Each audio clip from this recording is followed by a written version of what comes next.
Hello, and welcome back to Raised by Giants, where we talk all things spirituality.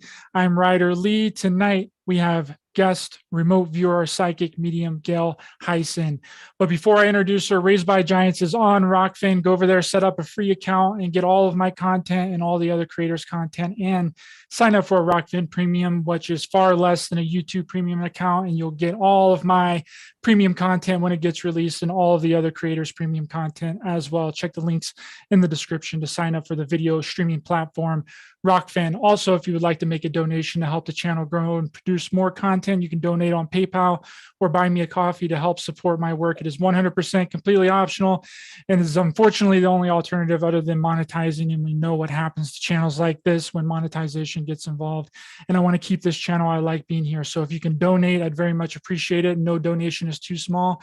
And thanks to everyone that's donated so far. I appreciate all of you so much for your kind and generous donations. Check the link in the description for donation options. So without further ado, introducing tonight's guest, Gail Hayssen.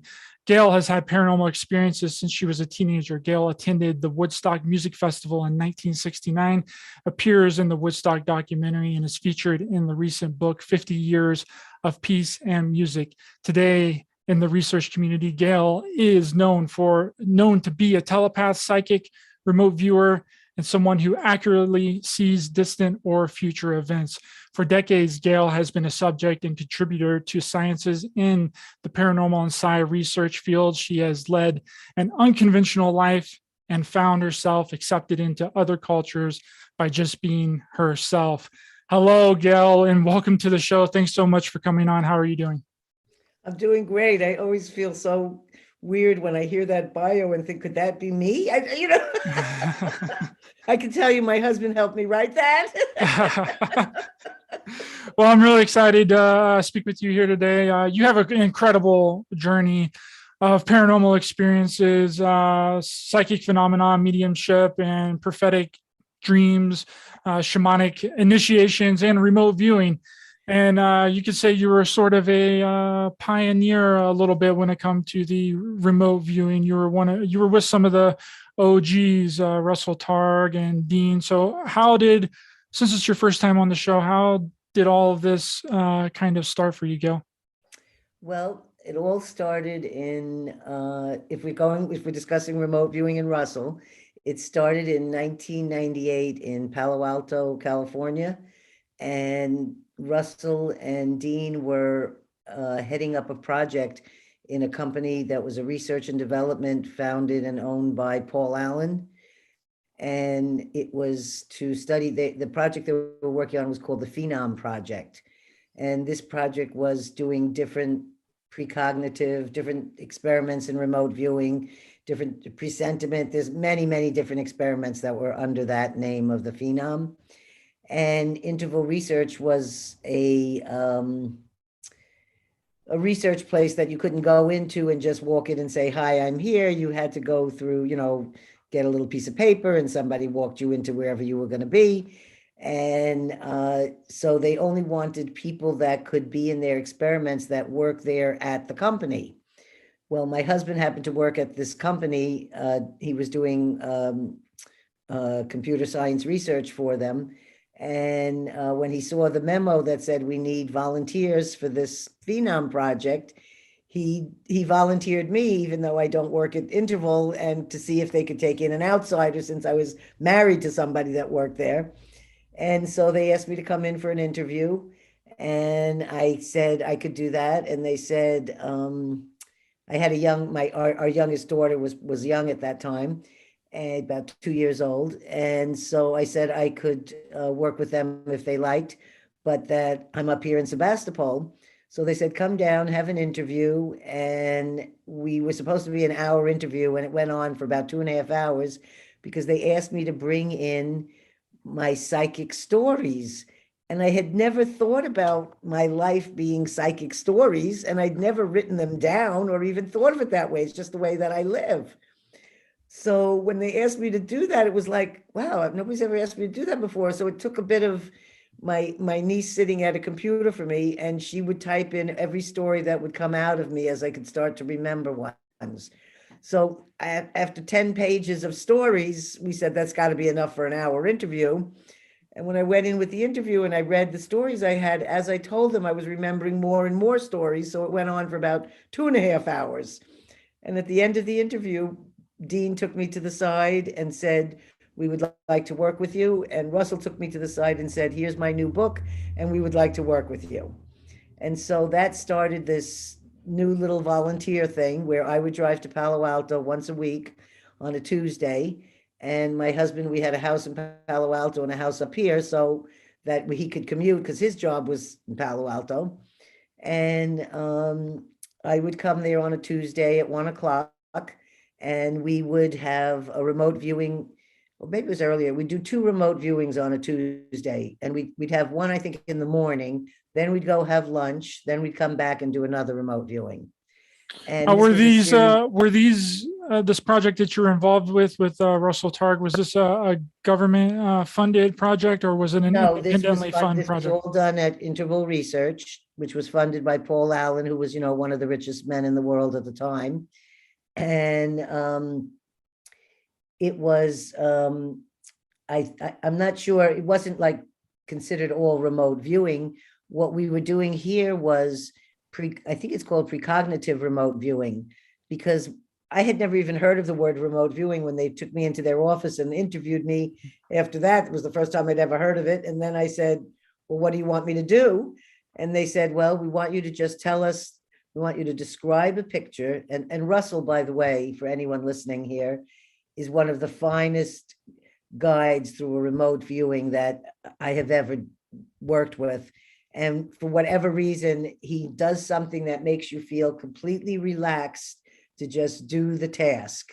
And it just happens with him and I very beautifully. And I want to talk a little bit about that after, because we still do this today together. So we started in 1998. We're doing it still in 2022. So I was given a piece of paper and a pencil, and I can't draw anything but stick figures, really, really kindergarten level art. And I would have to draw what I was going to be shown in 2 hours. Nobody ever asked me to do this before. I'd never been trained as a remote viewer, but I would draw and scribble, I'd have to tell them what it was because you couldn't tell that was a bridge, or and I'd take a little arrow and say, this is a mountain, or this is a bridge. And we did 20 sessions of this. And in one of the beginning sessions, I didn't realize what a compliment it was, because I didn't know who all these people were in the remote viewing. Because as I said, I knew nothing about it. And Russell had said to me, your attention to detail is as good as a remote viewer, Pat Price. And I didn't know who Pat Price was. Of course, now that I've seen so many lectures of Russell, he said I could probably give his lectures for him. I found out he was a retired police officer who was the most amazing remote viewer that helped work on the case to discover where Patty Hearst was and who the people were that had abducted her, and the vehicle. I think he even read the license plate number. I can't remember, but it's in the Russell's movie Third Eye Spies, and it's in Pat Price being one of the most authentic and real psychics and remote viewers probably ever. Right. So for him to compare me to that on one of our first sessions, I was like, I didn't know who Pat Price was. So I said, okay, Now years later, I say, oh my God, I should have said something, Anyhow, so we did the 20 sessions, and I have to tell you a funny story about it, because this is how I met, God, what's his name? I'm spacing out the second. He did the judging, Ed May. And Ed May he was part of this whole thing that we were doing, whatever statistics they were gathering from me doing these 20 sessions. And he judged my work. And one of the things that disturbed me during the 20 sessions is that I would say to them things like, oh, there were people right here in this picture, or there were boats and cars over here. And then there was, I was like, where are the people that I saw? So all the pictures would come out and there would be no cars, boats, or people in them. And I was like, I was sure they were there, but it would say that I was wrong, that there was nothing in that picture. Well, it turned out that Ed May I think it was him, had erased out of the photos those things because they found them something to do with the remote viewing. I don't know if it was distracting or I don't know what the reasoning was, but there was some reason to remove them from the photo. So I was blown away that I was saying things that weren't even in the picture that I was being shown, but they had actually been there in the beginning. Yeah. Yeah, that reminds me of the story of Ego Swan remote viewing that cabin in West Virginia, and then finding that advanced military base that absolutely no one knows about that was just right over the hill. You know, I'm sure you're familiar with that story. Yes, and I had the pleasure of Russell taking me to Ingo Swan's house and meeting him and seeing his amazing, celestial or solar paintings. I don't know what to call them, but they were massive, huge, amazing pieces. And him and I connecting and becoming friends. And what's he like? Tell us a bit about what Ego Swan was like, because he's probably in the top 3 remote viewers psychics. And he was, I guess not saying this in any negative way, but he was a prima donna. He was somebody who was that. He knew what his abilities, how amazing and rare that they were. And the first day that I met him, we had this very unpleasant exchange because Russell didn't tell him he was bringing me to his house, and he wouldn't speak to me or look at me. And I started to feel really uncomfortable. And my husband was there, and I can't remember what happened, but I broke down with some sort of a story. And after that, Ingo we were connected. And when I visited him a couple of times, I met him in his last few years of life. And him and I were walking the streets together in Manhattan because he lived in the Bowery area, and we were going to pick up some things at the store for him. So we were taking the walk, and as we were coming down the streets, and some of those New York City streets are massively wide, and people are coming at them from all different, like this and this. And as we're walking, all of a sudden somebody goes by, and I go, ooh, like this. And he just turns to me, he said, yeah, they're about to die. I mean, it was like, I'd never been with someone who was verbalizing what I was feeling on an invisible level, so it was it was just a wonderful experience. And then I had wanted to talk, I had talked to him about sex, because I found that after I do remote viewing, for some reason, I'm tremendously sexually stimulated after. And nobody really wants to talk about this, but I found it fascinating. So when I told him that, he just passed me his book on sexuality. He said, here, read this, you'll find all the answers. And then as I was going to visit him another time, and I went to those New York corner florists that they have, and I was looking at, there's so many flowers to pick from. And I said, I just want to know which would be the flower for Ingo. And I picked this huge arrangement of all Gerber daisies. And when I brought it into him, he said, that's my favorite flower. And I just felt so like our connection felt so like secured to me by knowing we communicated in that level. And at that time, I ended up planting a bush here that I have to this day that I call the Ingo Swan bush, because it's my only, I didn't know I could grow those, but I can grow those daisies. They grow very fine here. So I ended up planting them, and beautiful big orange ones come up every season. And I think of Ingo when they come out. So why did Ingo quit SRI? Because it seems like to me that he kind of quit whenever the government started, getting more involved, in the CIA getting involved more in the project, and he kind of stepped out. That's what happened, right? I don't know that history, and I think there might be different people's takes on it. I'm not sure. The only thing I know was that Russell was one of the few people that he stayed in continual contact with, where a lot of people in the program, I don't know which ones or anything like that, but he had really cut himself off from a lot of people. And that was another little part I played with Ingo that was really wonderful, is there was going to be a big gathering of an IRVA conference, the International Remote Viewing Association conference in Austin, Texas, I think it was. And it's near where Hal Puthoff lives. And Ingo was being invited to be the guest speaker and to return to, and they wanted to honor him. And I was actually the person that called him to convince him to go, because he's always been invited to go to the IRVA conferences, but he would never attend. And I called and spoke to him and said how they want to honor you. Everyone there wants to just really applaud you for what you've done and all the work from the past. And it would really be wonderful for you to be with all these people. And so he decided to attend the conference. Whether it was my call or not, we don't know. But up until then, he was not going. And I handled registration that year at IRVA. And when he came in, he blew me the biggest kiss and like a nod of thank you or something. And he had an incredible few days there being honored by everyone. And then we ended up at Hal Puthoff's house. And that was when I was first exposed to that lovely woman that's about the UFOs. She just had a book come out recently. Russell just gave it to me. The Trinity, I think it's called, Trinity. Do you know her? I'm just going to reach over to get this book. It's I was thinking Paola of Harris. Paola Harris. Anyways, her and Jacques Vallée wrote a book about UFOs. And Russell just gave me a copy of this. I think it just came out. I'm not sure. I'm not sure when it just came out, if it's recently or not.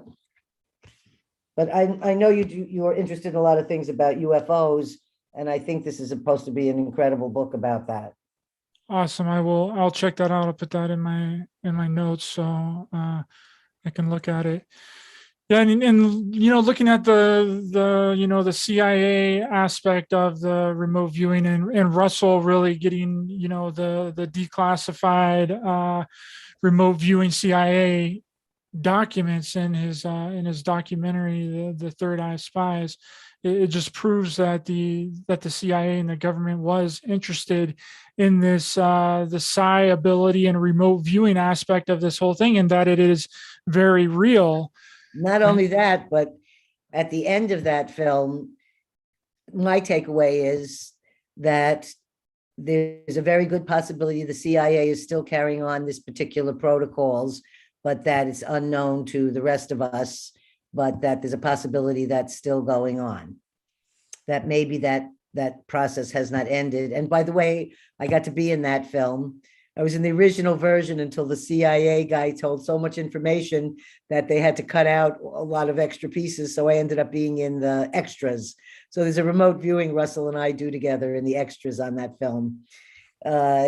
Anyhow, so I think my feeling is that that's still going on. That's what I got from it. I don't know. How did you feel at the end of it? Well, I felt that, because if you could look into anywhere in the world, right, with just your mind, and you're able to do it, accurately, then I'd say the government would want to figure it out, because you would be, valuable intelligence source, and we know how the government works, Gail. This is kind of what I, took away with it. They don't ever release anything or declassify anything unless they've figured it out, right? Mm-hmm. And this is what I think is also going on with the UFOs and the UAP phenomenon as well. They're finally coming out and saying, after decades of covering it up, that it's finally real now, and everyone's buying it hook, line, and sinker. I think it's because it's our technology and they figured it out. And if they hadn't figured it out, they'd never come out and say it's real. So I feel like that they think that it's safe enough to declassify the documents behind the remote viewing aspect of this whole thing, that they believe that, by declassifying the documents related to the topic, that it's not a threat for anyone to really know about. And I believe that this has something to do with Pat Price, because I have a theory on, the faking of his death. But we'll get to that here in a little bit. So I think that that's really what's going on, that they're not going to release any kind of information until they absolutely 100% know that it's not a threat and that they have figured it out. I mean, when you look at the B-2 stealth bomber, how long was the B-2 stealth bomber hidden in secrecy, right? For a really long time, it had one of the most highest level of secrecy behind it, but they didn't reveal it until they needed to use it. They didn't reveal it until they needed to use it in a war. This makes me think of one of the ones that remote viewing that I believe it was Ingo, where it was a submarine that he drew and described that no one in the military could believe that that could exist because nobody had made a submarine that way before. I think it was Russia. I think it was in Russia. And he drew and reported all of what was in this completely newly designed submarine that everybody said, that can't be true. And then the head of the CIA didn't believe him until they found it. Exactly, when it submerged, there it was. Yeah. I'll tell you, I have this fun, Russell and I do this. I have these three things I was going to show you if you want me to just continue a little on the remote viewing. Yeah. So what he does is he calls me up spontaneously. We've been doing this for years together. And during this last, 6 months or 8 months or whatever, we've done 3 of them. He calls me up on the phone and says, tell me what's in my hand. And so I have to tell him and describe to him what's in his hand. And then he very sweetly sends me the object so that I actually have the objects. And when he asks me to do these, I always feel like, how would I know what's in his hand? Am I going to know what's in your hand right this second, But the way he asks the question, I somehow come up with the answer. I mean, on the phone instantly. So this was the first one. He says to me, what is this? What's in my hand? And I say to him, it's something you hold in your hand that's colorful, that beautiful colors are all coming up, shooting up. The most thing I could say would be like if you were to hold sparklers in your hands and you'd see the reds and the blues and the colors all flashing up. So he says, well, you're 99% correct. And he sends me the object. I'm going to show you the object. And this is the object. It's this, LED thing made by a computer scientist that has no purpose other than colors going up like this. That's obviously a handheld size. You can go sideways with it, but I was seeing it like this in my mind. And so that was one that we did. Then another day and I'm saying I've never been trained as a remote viewer, by the way, to any of your listeners. I have no training in remote viewing. I've never taken a remote viewing class. And I think the only training I could say is that when I was taught this mind dynamics methods, when I was a teenager, those were very similar to the idea of remote viewing, that you were going to look at a body that was in a distance, and then you were going to report what was medically wrong with the body. So that's a similar idea. So I think I'd already been on to that kind of idea of being able to look at a distant place and see what was happening there. So the next time he calls me up, I do this next one. This was about a month ago. And I can't even say the name of it because I don't know, can't remember how you say tetrahedron or whatever this is. And I'll show it to you. I draw this thing and I tell him that the color is like gold or very gold or bright yellow. And that the interesting thing about it is that every piece of it is exactly the same size. And then I draw something that looks like a heart with like energy emanating out of it. And I find out that this object, it's, I guess, 20-sided or something. This is the object, and it's used in, ancient Greek and in different mythologies. This particular symbol was used in the fronts of temples, and for whatever reason, the fact of all the different sides. So this was also a very good, I was having a birthday lunch with him, and he gave me this, so I know, what do you call this when it's 20-sided? I think it's like a dodecahedron or something like that. So that was another one. And it was the colors I said, gold, like this. And then the last one we just did about 2 weeks ago, he called a world-class remote viewing. And I had to sort of take that in because I always have a hard time taking in the compliment from the person. But I'm learning to say just thank you and accept it. he said the thing about this one was not only did I describe it and draw the object, but there was nothing I said that was incorrect.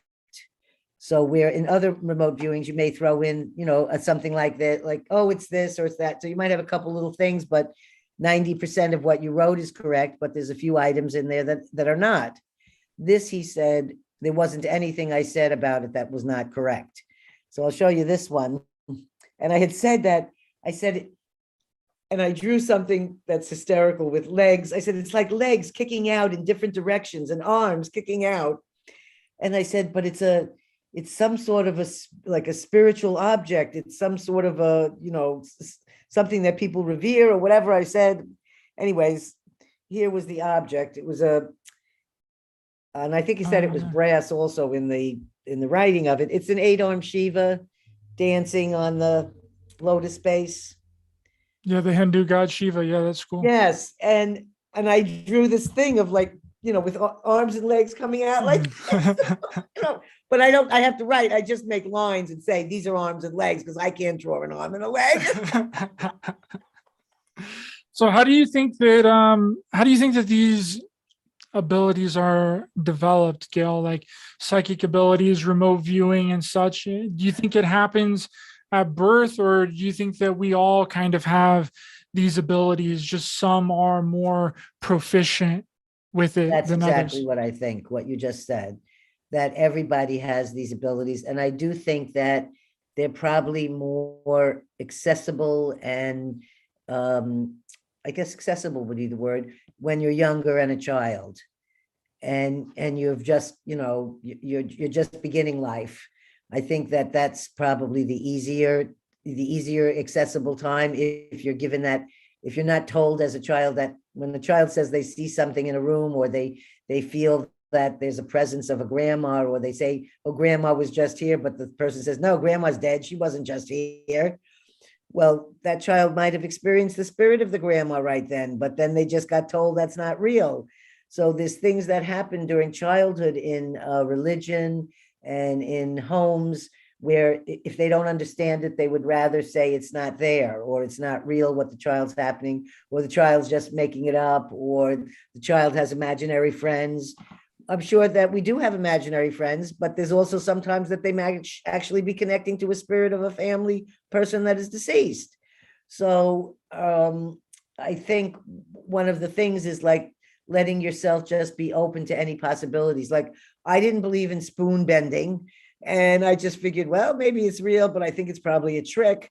But then when I went to a spoon bending class, and I took this fork and twirled it around twice and bent all the tongues, and everything just turned to liquid. And I didn't know that you could really do this. But then when I tried it, I realized you can do this and other people can do this. But there are some people like this woman, she's going to be on one of my shows on my podcast coming up. I was just on her show. She can bend spoon and fork after spoon. She can just talk to you and the spoon is starting to bend. So there are people, I'm just using this as an example. I'm not a bender. I did this and I'm very proud of my fork, and I know that you can do this. I have some spoons and forks she sent me because I'm going to see what I can do with bending again, but it doesn't come easy for me. It isn't like a natural thing like that. She can do hundreds of spoons and forks, this woman, and she didn't even know that. 6 years ago, she went to something, found out about spoon bending, tried it, and she has like a talent for it. But she didn't know that all her life, and she's in her 60s. All of a sudden, she's bending silverware. So I just, I think that any of these things, it's never too late to see what you can develop in yourself, working with yourself or other people, or, just listening to your inner voice. That's really a connection to me, to your higher self, or whatever the word you want to use. And some people don't like to follow that. They hear the little inner voice, and the more you don't follow it, the voice sort of gets quieter, unless it's going to be something horrendous, like they don't want you to go that way because they know something bad's going to happen to you. You may hear something in your head saying, take a left here, So when you don't listen, I think it gets less. And then the more that you listen, the voice gets stronger. So all people have to do is really start to honor, not just think it's, some silly little thought, but honor those voice that you know is from your inner self. Yeah, and the reason that I bring that question up is because everyone talks about trauma, right? And the disassociative aspect of this as a child. So maybe it's not so much that people are born with access to these psychic abilities, but that they're developed through trauma. You know, even Ego Swan talks about a separation of consciousness from the body whenever he was a child, getting beat up because he was gay. And you know, not that that matters, you know, who that he was gay, who cares? But what does matter, what I find really interesting, is the disassociative aspect of this. It seems to be a common theme in It all of these is. governmental projects like MK Ultra, Operation Monarch, and that these abilities are somehow triggered through the trauma. Not I in want everyone, but almost a lot of people. I want to say that I had worked at interval research. I'm not interval research at the Institute of Noetic Sciences. I volunteered for a few years and I worked there for a few years, and I helped out in the research with Dean Radin. And what I ended up being called later was Dr. Gail, because he would send me the emails, because he would get hundreds of emails, and then people who were having psychic experiences that were frightened or didn't know what was happening, he would send me the emails and I would answer these people's emails. And the situation that you're talking about trauma, is the reason that I believe my psychic developed early is from a lot of childhood trauma. And many of the people I spoke to, you know, I don't want to say a percentage because I don't know what it is, but it seems like there were a few people that had a happy life and then had also lots of psychic things happen. But most of the time, it seems like the people have been through amazing different traumas.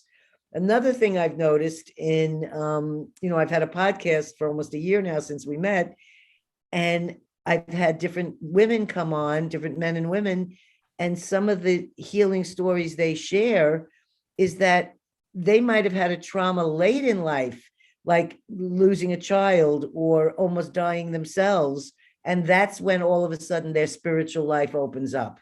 So it may not necessarily occur when you're a kid growing up. You may have this wonderful life and things are going good, but there could be an impact that comes into your life that's so overwhelming that some people just go through it and then that's it and that's whatever.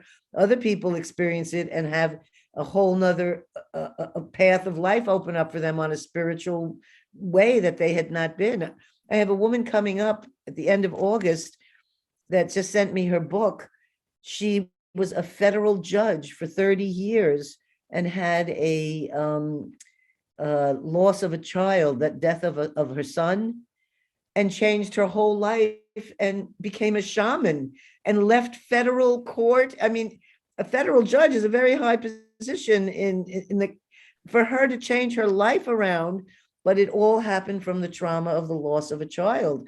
I haven't finished her book yet, and I'm looking forward to having questions with her. But I think that that also supports the idea of what you're saying, that a lot of the times there's trauma surrounded and we disassociate, like he says, or for me, I was always jumping out of my body a lot. So I speak to some people and all they want to do is have an out of body experience. And I remember growing up and thinking, all I want to do is get in my body.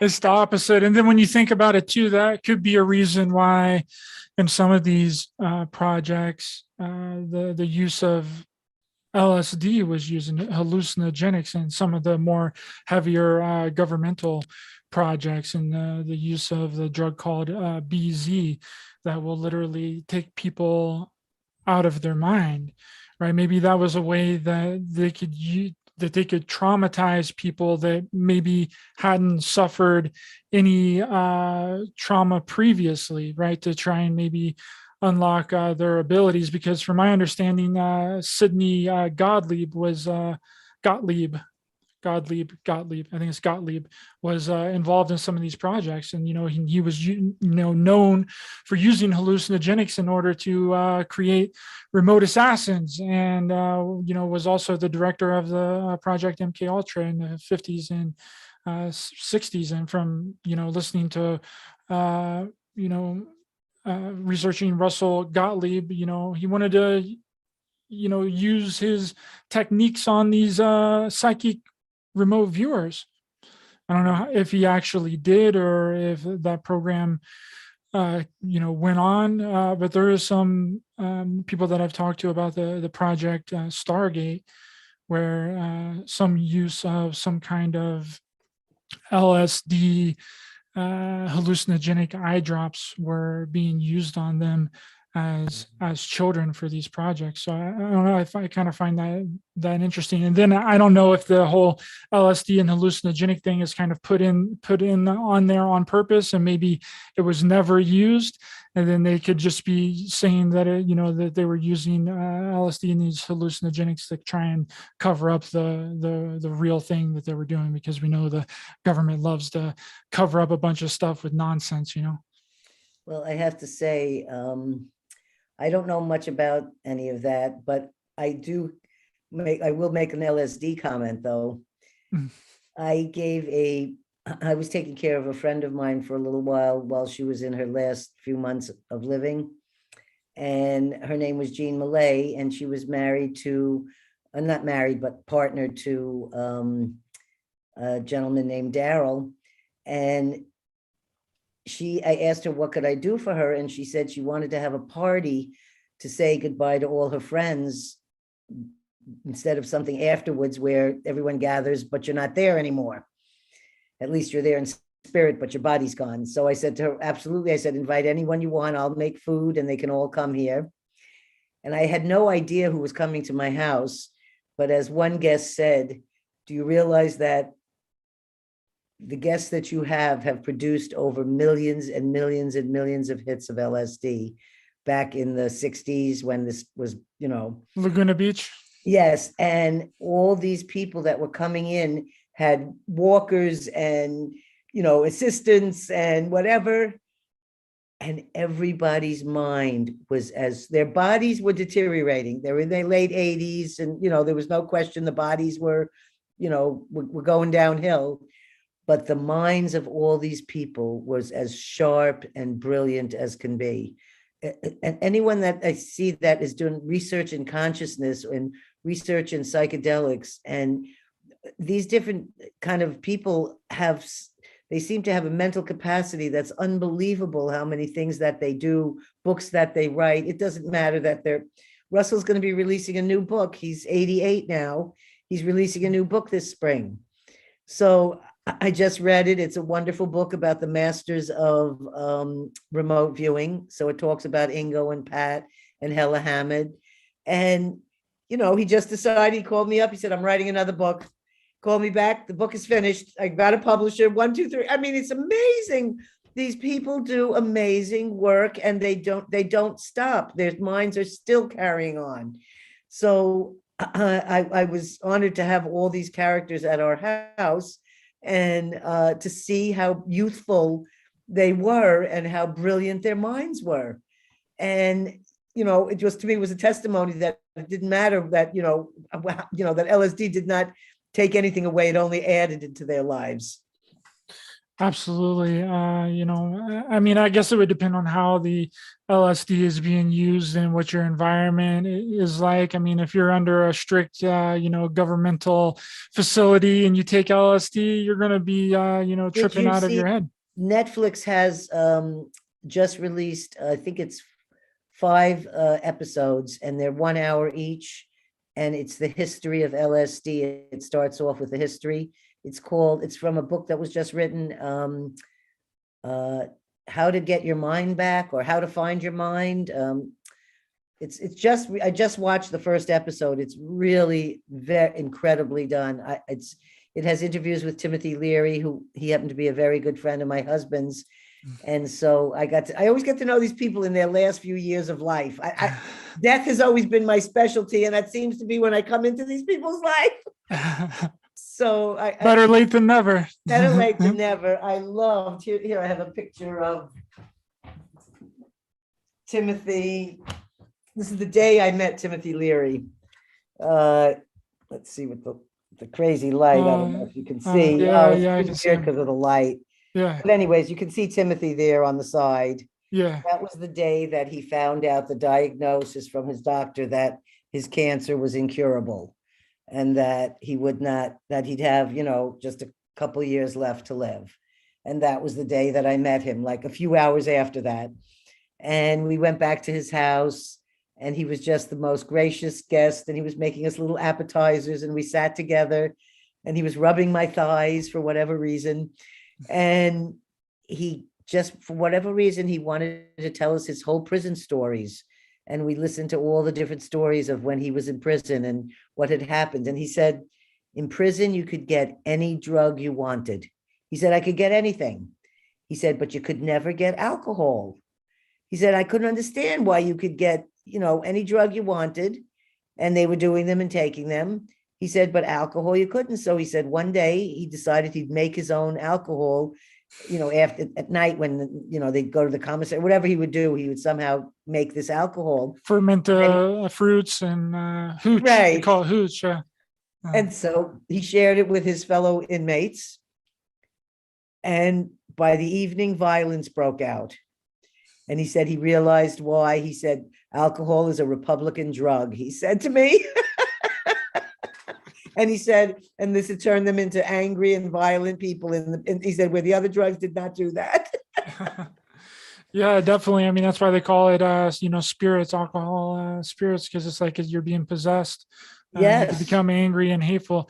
We probably got about 15 minutes left. And before I let you go, I want to get on a couple of different topics here. I want to get in a little bit about your shamanic experiences too, and your can't even speak right now, shamanic initiations in Mexico.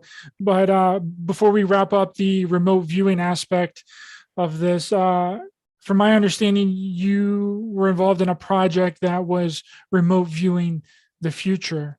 And I have that here on my little list that I wanted to mention that to you. So for anyone who wants to know about that, if you go to New Thinking Aloud, Jeffrey Mishlove just interviewed, I think it's 2 weeks ago, maybe it's a month. I'm not exact, but it'll be there in his list. And he interviews Stephen Schwartz, and he speaks about what the results and things are and what the experiment was about, because it's the second time. They remote viewed into 2025 or 30, I think, a few years ago. And this one was 2060. And I feel kind of privileged, but it's not really a privilege. They look for remote viewers to participate in these experiments. And it was the most fascinating remote viewing I'd ever done, because nobody ever asked me to look into 2060. I'm dead. There's no way I'm alive in 2060. I'm 67 years old now. So what, 2060? What? I'm just saying, there's no way. You could live that long, Gail. Don't hold yourself back like that. You could be 120 years old. So they might have life extension technology by then. Oh You'll still God, be I think it's enough already. So I can't exactly explain where I go when I remote view, but I can't explain it, but it's like I'm watching a movie. That's about the easiest way to say it. Because as Stephen Schwartz is asking me these different questions, images just come up and a whole scene just presents itself. And so I thought when he first asked me to do this, I figured, just be a couple minutes. What could I possibly see or whatever? But they start asking you the most interesting questions, like, what's the money, or what's the cars look like, or what, so that's like details like this. And I had recorded the whole thing on my phone. And when I got a new phone, I lost the whole recording. And I really wanted to listen to it because my child will be alive in 2060. And I wanted them to hear what I said. But it had a lot to do with, it was very emotional when I did it.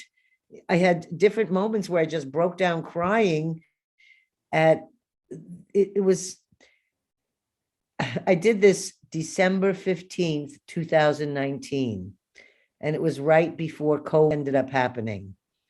And it was things about people not, like, I couldn't find children anywhere. When he kept telling me to to look around the world and where is their children. And when I go to cities, I wouldn't find children. And everybody seemed more like automated or something. As I mean, they were human people, but they didn't seem, they seemed like they were machine-like more than people-like. But not that they were machines, they were people. But when I went into like vast lands where there was snow and I remember Stephen saying to me, "Why are you seeing snow?" I said, "It's December." It was snowing in this place in the world. And that was where I saw like families and children and people gathered together, but it wasn't in cities. It was all in, very more remote, rural kind of places. And when I looked at cars, and now I see them in all these sci-fi movies, but that's not where my images had come from at the time. All the vehicles were quiet and everyone looked the same. And they were shaped, I made a drawing, they were shaped kind of like triangular, sort of like that. And they had very soft rubber wheels. And it was a very quiet thing, but it sort of floated above. It didn't actually hit the ground when they were when they were driving. And when they asked about money, all I saw was this like card, a plastic card with lights in it, and it had special lights. And all these things I said now I'm seeing is coming out in technology. There is things like this coming out, but I'm not Miss Tech that I knew about these things. So I wasn't like hearing it and then re-saying it. I was just seeing later that the things I said are things that people are talking about in the future. And when I described the cars, I said, "Oh, it's sort of like a school of fish." And that's how traffic is. It's not like, it's like everyone goes this way and everybody goes this way. It's not like, discombobulated traffic everywhere. It's very orderly. And I didn't see a lot of plants and vegetation and things like this that I wanted to see. I talked for an hour, so there's an hour's worth of information that I can't tell you because I don't remember all of what I said at that time, and I didn't get to rehear the interview because I thought, "Oh, I'll have it on my phone. I'll listen to it one day," not knowing that I'd lose it off my phone. So Stephen said he'll send it to me, but he's very busy, so I don't think he's had any time to do that. And he's done thousands of these. It's just that I found it fascinating. It moved me emotionally, and it made me feel there was still hope in things in the future, but it also made me feel like cities were like not the place to be.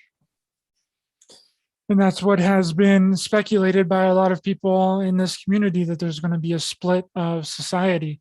And that, without going into very many details, that's the way that it's kind of going to be.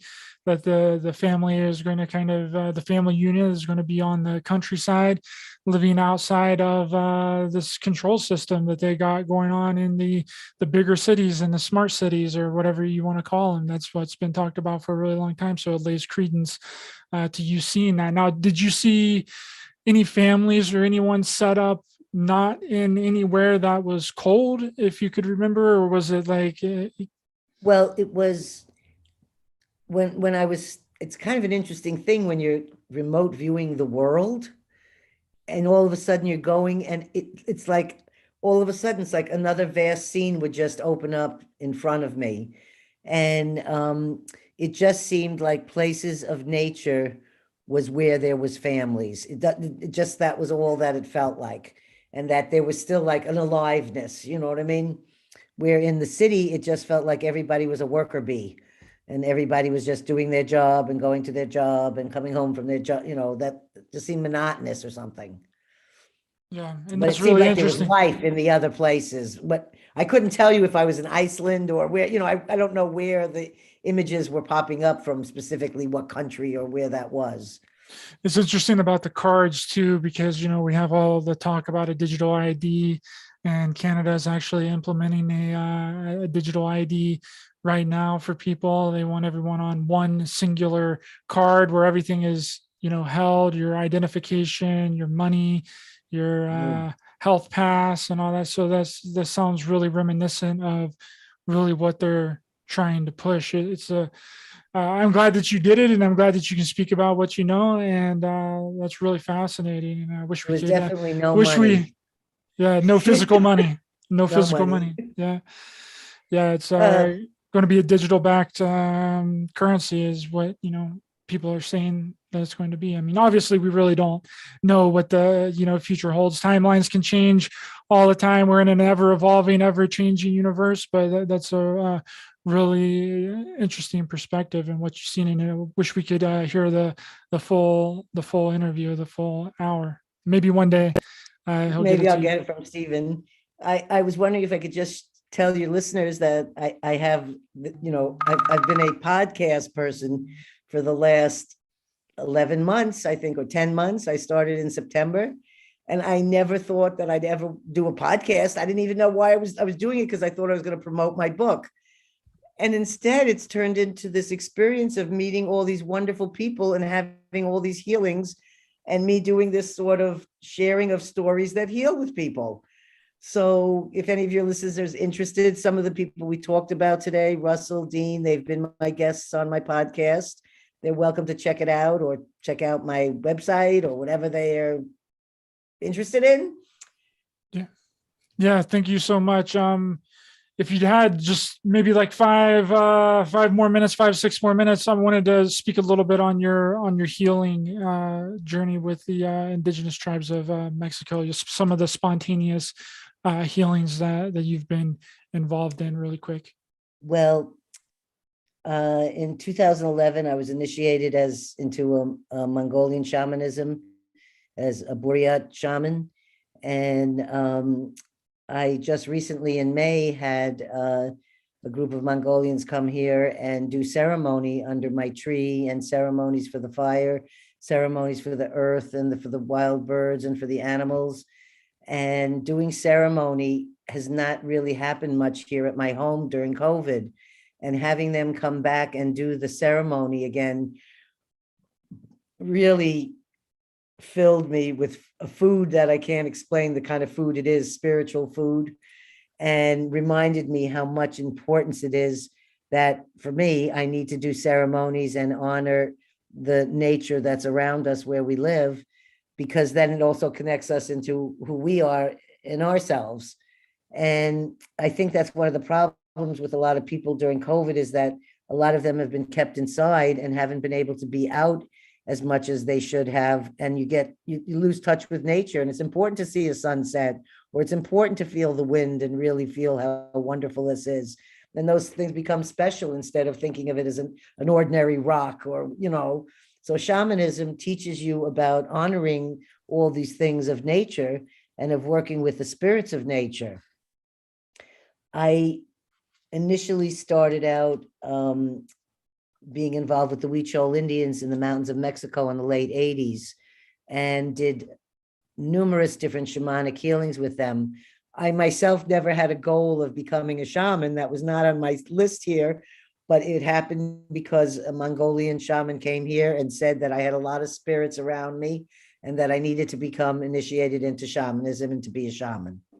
I was very grateful that she did this, because it gave me like a coat to protect myself in when I do the kinds of things I do with people. And I don't necessarily like to call them healings. I call them sort of blessings.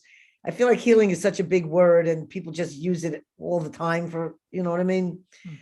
And so I don't know exactly how to say it, because often a healing isn't necessarily, like, a person may not be feeling well, but that's not what you actually heal. You might be healing something in the invisible for them.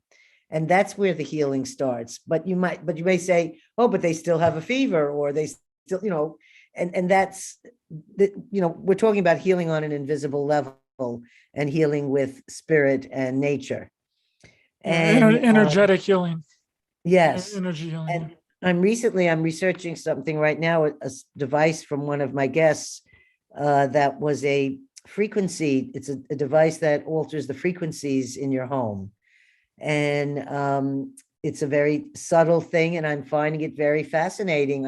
I've only had it here for about a week, but my harmonious and relaxed nature, where my husband just went through a hip replacement a week ago. So I've been taking care of him, and he's went through a lot. And I found that after I put this little device on before we started, when he came home from the hospital, because I'd just gotten it. And we had a very, very pleasant, it was the first, I wasn't scared about everything he went through. It was the most calmest I've ever been. So there's something about frequencies and things that are invisible out there that are affecting us in ways that I'm not a scientist or can be able to speak about. But I think in shamanism, it's all being connected with frequencies and things of the land, of the sun, of nature, and all those things have frequencies. And in shamanism, you're using the tools to work with those. I have two different cultures that I've worked with, which is the Huichols of Mexico, and I'm still involved with them, and it's been since the 80s, and the people and shamans of Mongolia, who I've been involved with since 2006, or 2005 when we met.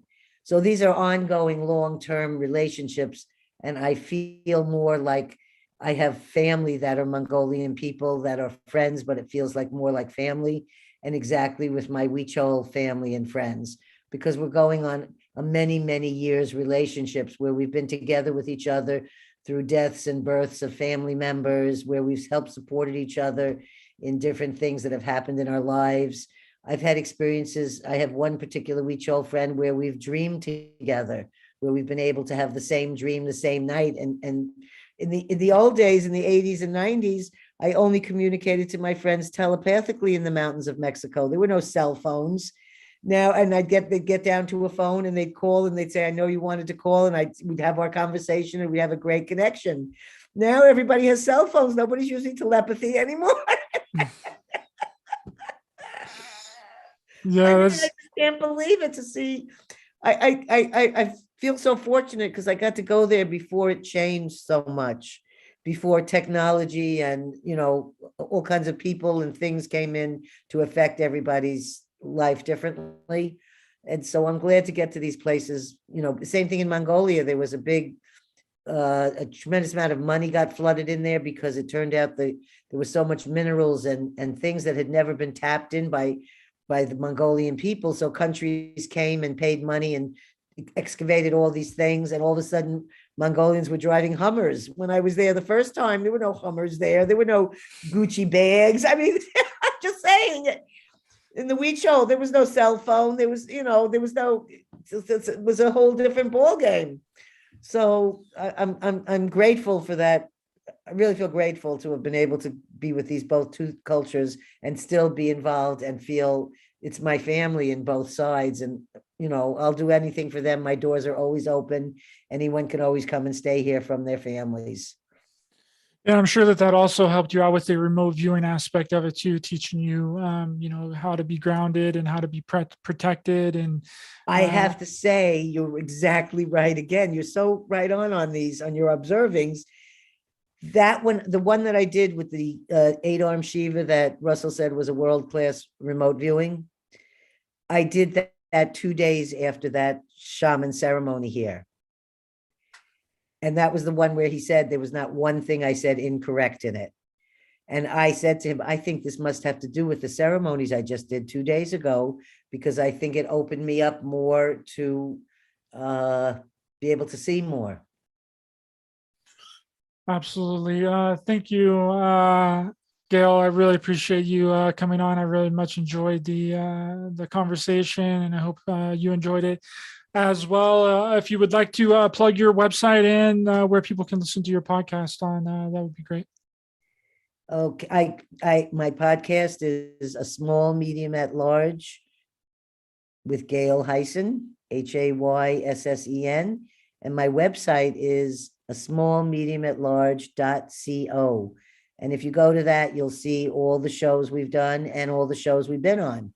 So it's a good place to go also. And I would love to get some more subscribers. I have 900 now, and my goal is 1,000 by September 1st. So anyone who wants to subscribe right now. And I have no particular reason. I'm not looking for, support or money or anything like that. I'm not sponsoring anyone. I just wanted to make 1,000 by September 1.